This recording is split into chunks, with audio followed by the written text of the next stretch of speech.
In this video, we'll look at volumetric fog and visible lights.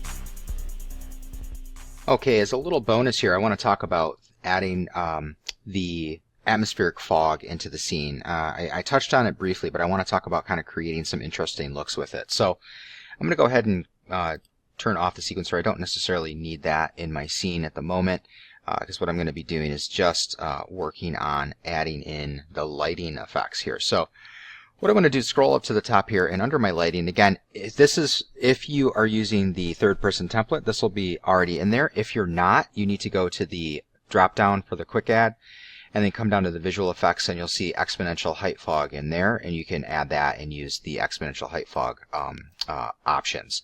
So what we'll do on this is we're going to come into the details panel on that, and then the fog density is really the one we want to add on. So if I kick that fog density up, you're going to start to see some things happening. Now, back at, here, I've already done this, so this won't necessarily be on right away. In fact, let me start over. I'm going to delete that exponential height fog out of there, and I'm going to add a brand new one. So I'm going to go to Add and go into Visual Effects, Exponential Height Fog, and there it is. And then in here, we'll kick that density up. We'll go kind of high on this. We'll go to 10, and you see it really automatically just puts. It's just filled with fog in my scene, and everything's really pretty bright. And I can play with things like the height fog fall off. So kind of add in. Oh, I can only go up to 2 on that. Sorry. Go kind of like come in here and adjust some things in there. But really, the idea here is that you want to find and dial in a good spot. So we're going to say like 2, and that's starting to look pretty good. And the thing that happens in here is, there are a couple things that you can do with this. So, if I'm looking at my scene, the way that the fog is actually working here, and I'll just kind of pull that back a little bit, it's adding in the a little bit of atmosphere to my scene so that the lighting will actually kind of be adjusted by this.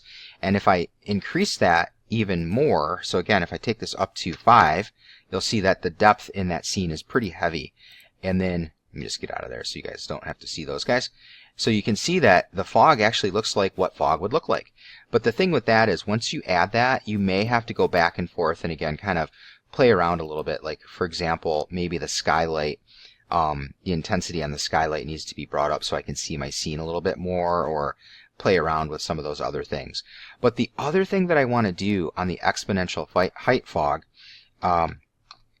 is in here, there's a really great option here which is called volumetric fog, and if I turn that on, you'll see right away it's like blown everything out.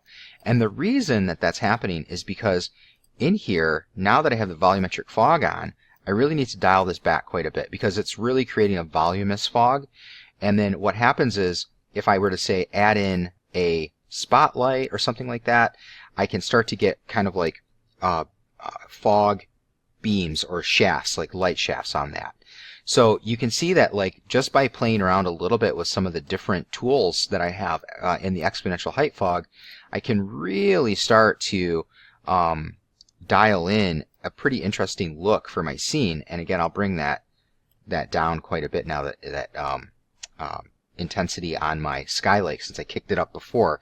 And now you can see that that's looking pretty good.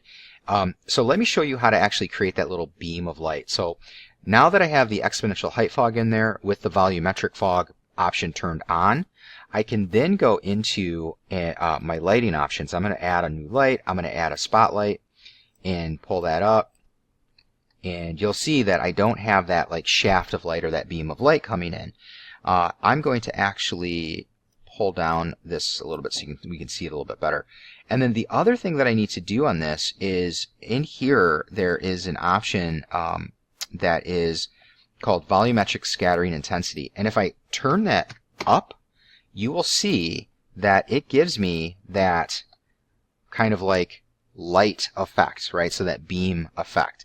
So as I'm kind of playing around with this, I can really start to kind of explore and create some interesting looks with this, and just kind of explore some different options and play around with what we're doing with the fog. And it gives me a really nice look. So again, the two important things that are in the exponential height fog. So let me just show you that one more time before I sign off here. So exponential height fog and we're going to go to the volumetric fog option and turn that on. If we don't have that turned on, it won't show. And I can also, again, kind of like play around a little bit with the way that the scattering distribution works as well. So if I don't want it to be so heavy, right, I can kind of change that up a little bit and make it a little bit less to make it a little bit more natural looking, sort of like that. So that's looking pretty good. So overall, that's looking great. And then the other thing that I need to do is on the light itself is I need to make sure that I'm adjusting the volumetric scattering intensity as well. The higher that is, the more you'll see that effect right there, and that is what we're kind of looking at. All right.